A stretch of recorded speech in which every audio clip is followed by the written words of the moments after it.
wealth must maintain those people in this feeling of inadequacy.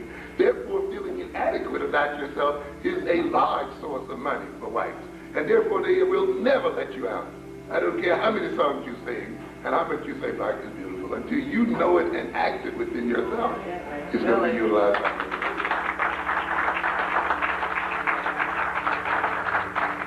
And we can go from characteristic to characteristic. We don't have time to do it tonight. But you have to realize these characteristics have been put into us for very definite economic reasons. You have to think you can fly like those ads do with those sneakers on. Foolish. Chinese working 16 hours a day. What, $3 a week? 2 weeks off for the year or something like that. Sneakers costing maybe $10 or $15 to make, selling to you for $175.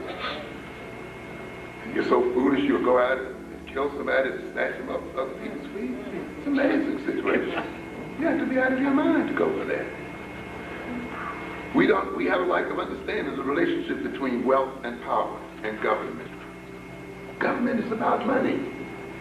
It's about wealth. Black people think it's about models. We want our children to have models.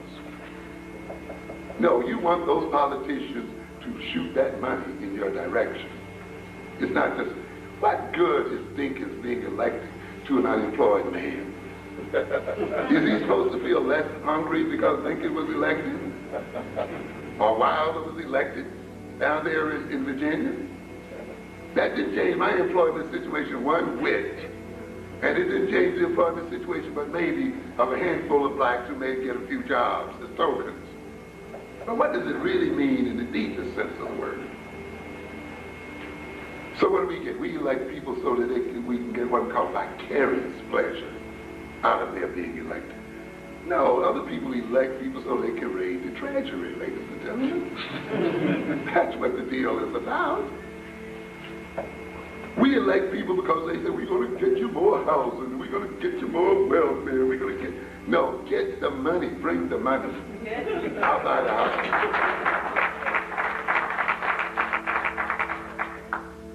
The New York Board of Education spends about over $6 billion. That's just one unit of New York City. The New York Board of Education is still basically controlled by Jews and white folks, even though 80% of the students are blacks and Hispanics. Why are they continuing to hold on to this board and hold on to this system, even though their children are not in it? Because it's what? Money. That money makes millionaires of people. Do you understand?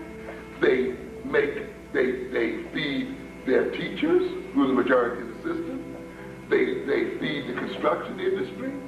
They feed the vendors of all types and kinds. In other words, they can pass on those billions of dollars to their merchants. And they don't have to have a half brain in their head to make it. You see, they tell you have to be rich to be smart, don't they? Nothing like that. You have to have connections to be smart. You have to have connections to be what? Rich. That's all. One man sitting, your group is sitting on the board, and your group then passes you the what? The money. And you create millionaires because you can do it the money. That's why they stay on the board. Think about the wealth that I could have if I merely sold the New York Board of Education chalk, pencils. I could be a retard and get wealth behind that. All you have to do is order the pencils or the chalk from what? The manufacturer as a middleman and what? Take it over to the Board of Education and have them have you a check back and you got money. You see? But we are not taught to think in terms of government and office and so forth as money and wealth creation and the redistribution of wealth. We are made to think of the election of people as symbols and models and do not demand a redistribution of the wealth once they get into office. Why do you think these people spend millions of dollars to get their man into office, or in an office that may pay $25,000 or $30,000? You understand? You wouldn't have to have politicians running to get you more welfare if in their running in their election to office, they shift those millions and billions of dollars into your community as a people, no more welfare for you. You got the money coming directly. It's your money anyway. You pay taxes, don't you? But again, miseducation and not understanding the relationship between government and money, politics and money, has destroyed us as a people. We do not understand, of course, the economic, historic repression we've had. I mentioned here, we don't have a sense of territoriality. We just let anybody come in, take out any amount of money they want to, do whatever they want to, and leave. We're the only group of people that will let this happen. Limited vision. Some people say, well, you know, you can't get into black capitalism, this and that. That's because we don't think. You must recognize that we as African people are all over this globe. And we are a large people.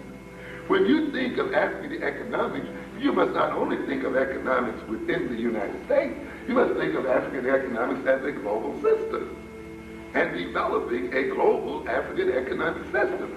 Now, when you think of an African economic system, you're not just talking about 30 million or 40 million African people in America. You're talking now, what, 300, 400, 500 millions of people. You're talking about countries where your movies can be sold, countries where your services can be sold. You're talking about millions and millions of people who can be engaged in business. But it's because, again, we have been permitted our vision to be narrow, that we have not seen the tremendous possibilities that we have.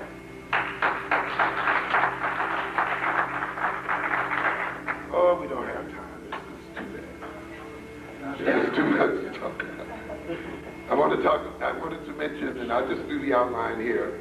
And I just want to mention here, by the way, you know, we can talk about our people buying sneakers and BMWs.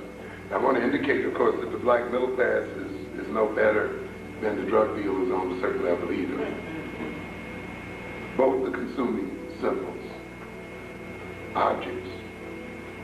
Both are not investing in the real money anywhere. Black middle class is very poor in terms of wealth. Very little money in real productive investments. Little money in stocks, little money in bonds, relatively little in real estate, business. I mean, almost, it doesn't even count. The 256th business on the, the 500 list. The number 256 business on that business list, the white businesses, earns as much as, what was it? How many of it, if I can recall now? 100 black businesses on the Black Enterprise magazine list. You understand what I'm saying? And you have nerve enough as black middle class saying you're only different from white folk in the color of your skin. You're very different from white folk. You're not even beginning to approach white folk. In fact, you say you go to school to learn the same thing white folk learn. Frankly, you couldn't learn the same thing white folk learn by going to school with white folk. Because one of the first things you would learn was that white folk own their own universities.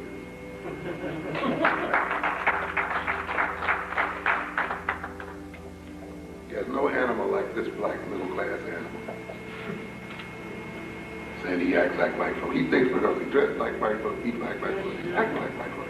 Because he talks like white folks, and he has the same degree from the same school, he's like white folk. You gotta be kidding yourself. If you act like white, you know who acts most like white folk if you want to play that game? Farrakhan. That's why he fights them to death. Because he talks the same talk they talk. I don't want to sleep with you, I don't want to live with you. I want to have my own territory control, my own wealth. I want to own my own businesses, I want to own my own houses. I want to deal with you in terms of power, not begging. And it frightens them to death. But the Negro's supposed to act like white folks. Let me live with you, love me. Look beyond my color, accept me, you know. Let me send my children to you even though you say you hate their guts. White folk don't act like that, you know. Don't flatter yourself. We are separated from our African history. That's one of the reasons why we're in the trouble we're in as people. You think history is merely a remembering of famous events. You think history is there merely to stroke your ego, to make you feel good about yourself. I have criticized very straightforwardly black folks approaching history as hero worship and searching out great people. That is a part of it, ladies and gentlemen, but history is much broader than the worshiping of heroes. History is real and concrete in its effect. History has 1,000 answers to 1,000 questions.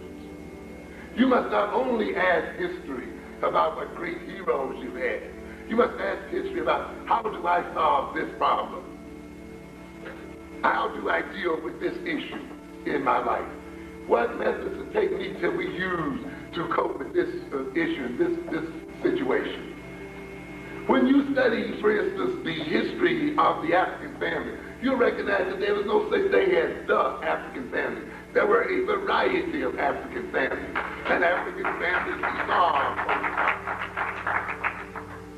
And therefore, when you look at the problems facing the black family, you don't have to look at white folks. You look in your own history and see under what circumstances did black folks, did Africans take this family style, take this approach or that approach, and how did this approach solve particular problems or issues you face?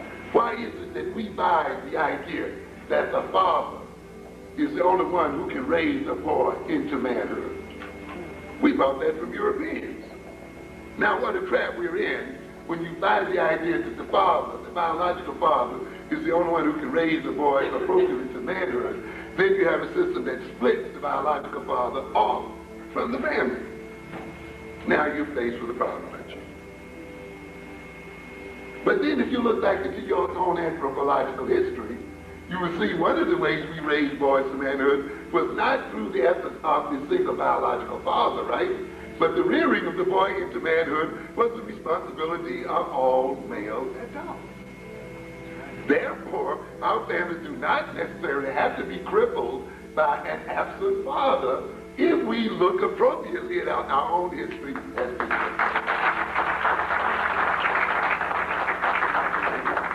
But we don't look at the answers there. You'd be surprised at the wisdom and the knowledge and the greatness that our people have. Don't confuse oldness as being out of date.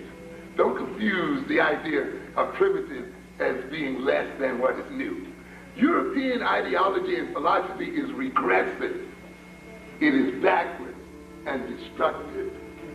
There is much more wisdom in our people and the history of our people that is current today in the European philosophy and ideology. But you have to ask the right questions. You have to go in with questions in mind. Being separated from your history then is a terrible situation to be in. And it has nothing to do with just forgetting your history. To be separated from your history is to be robbed of skills, to be robbed of coping techniques. I'm going to have to come back to you and talk to you about this because I'll have to deal with this concept of social amnesia. Amnesia. Amnesia has been deliberately inculcated in the minds of black people. Your children and our children having problems remembering their lessons is deliberately set in. You must forget many things in order to be servants to these other people. You must not have a long memory. The Jews in New York now are having a fit about Bishop Tutu being in Dinkins' camp and Dinkins' inauguration. Why? Because Bishop Tutu had nerve enough to tell them that they should forgive the Germans. And now they said, don't bring him in here. We don't want to be speaking so much. He doesn't know Jewish people. We don't forget like that. We're going to hold these Germans responsible for what they've done. And we're going to continue to hunt them down and punish them and deal with them for what they've done to our people.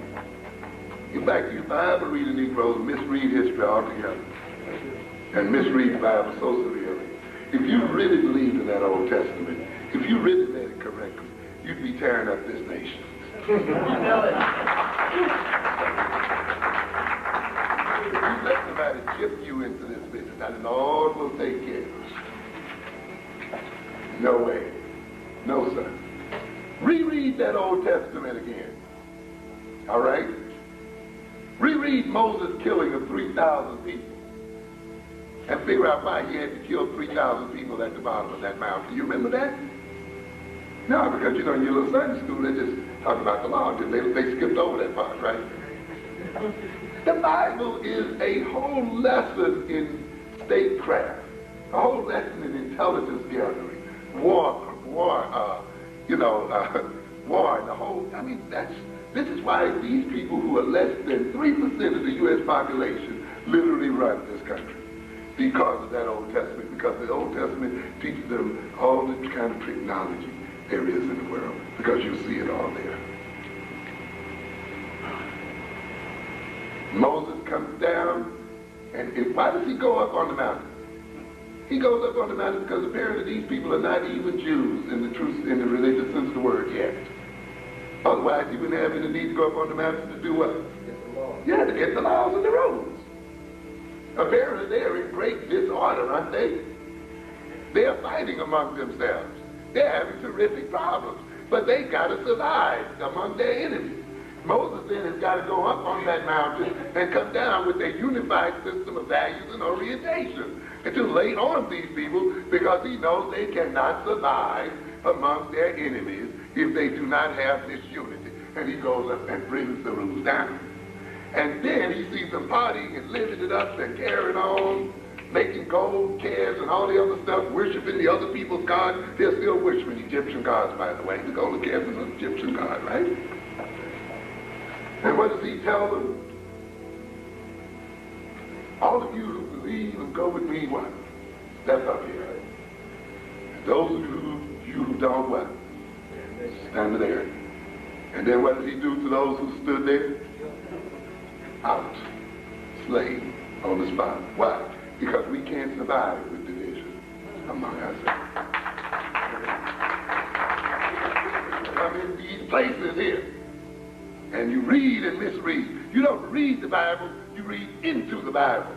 Because people have already set your mind up in such a way until you can't see what's right in front of your eyes. Yes. How many of you read about the killing of the 24,000 Israelites for hanging out with Midianite women? Read, ladies and gentlemen. When did God desert these people? When they forgot who they were? When they forgot their identity? When they forgot their personal relationship with their God? Start worshiping the gods and values of other people? Start speaking the language of other people and getting hung up in other people, and what happened? Every time they did it, what happened? Into bondage, into prison. They have learned that lesson well. You who call yourself children of Israel have not learned your lesson well. And they don't forget it. You were willing for a cup of coffee and a hot dog sitting by a white person to forget all of the degradation that your ancestors went through at the hand of white person. So you must have amnesia in order to live that way and feel comfortable with the murderers and killers of your people. And people who still have it in their minds to enslave your children and use your children in the future. You gotta have a restricted mentality in order to be comfortable with that situation. That's why you're going to see the restricted mentality in the classrooms and other places. This is an economic necessity, ladies and gentlemen. It's all put together. It's all a part and one of the same thing. You must forget your history. Because if you look back in that history, you will find Africans able to raise money using an African system that the Koreans still use today, that other groups still use today to take over your community. But because you have forgotten that system and you have forgotten your history, you've forgotten that means of raising money for getting control of your economic situation. Don't have time to read here an article here where Africans in the Cameroon, for instance, using the old African system. Maybe some of you want to do a little research on it and get the New York Times Monday, November 30th, 1987, of how these Africans are really, literally almost running the standard European system out of business by using an old African way of raising money, therefore not having to pay high interest and all the other kinds of things that we get into when we deal with Europeans. To the point where, as indicated here, one African says, I have attended tontines, that is the African method of raising money, where the monthly pot is $1 million. These are poor people, but no, people were able to come together. But you've forgotten those skills because you've forgotten your history. Your whole life and your present depends upon remembering what you learned in the past. If you forgot everything you learned in the past as an individual, you forget how to walk. You forget how to talk. You forget how to function. Your past is your present. History is never left back there. It's always right here. And every experience you have in the present is filtered through what you call history in your mind. But there's no such thing as history in the human mind. It is present. And you must bring back that present. We don't have time. We'll have to leave because we got to catch a train. But I want to, in the future, come back now and deal with the kinds of methods and so forth. I just want to leave you quickly with the idea of why economic development. You've been sold economics in terms of jobs. I want to impress on you again that if we don't have economic development, we're going to continue in economic dependency. And that means that we will continue to be vulnerable as a people. The Europeans are reorganizing, and that has ominous implications for us as African people. I have here a book, a magazine that talks about the Pacific Century. This is Newsweek, February 22nd, 1988. And if you get a little time, go pick it up. Human capital, the decline of America's workforce. There was another one here talking about America in decline. All of these have implications for us as people. The European ambassador, he was talking the other day, the gentleman that was talking to him says, well, now that Europe is reorganizing and so forth, will there be anybody in the United States concerned with Africa? The white ambassador says, I hope so. The man asked him again. He said, I hope so. In other words, it's over in a sense, because now you have other people, other nations, these Eastern Europeans will also be trying to get a piece of the economic pie to develop their own countries. So now money that used to be pretty much available to so-called, quote, third world countries and non-communist countries, these Europeans have become very smart. All of a sudden they become non-communist overnight. And see, one thing I can say you can congratulate the European about, when they bump against the hard wall of reality, they don't mind switching up. But it's the Negro that holds on, you know.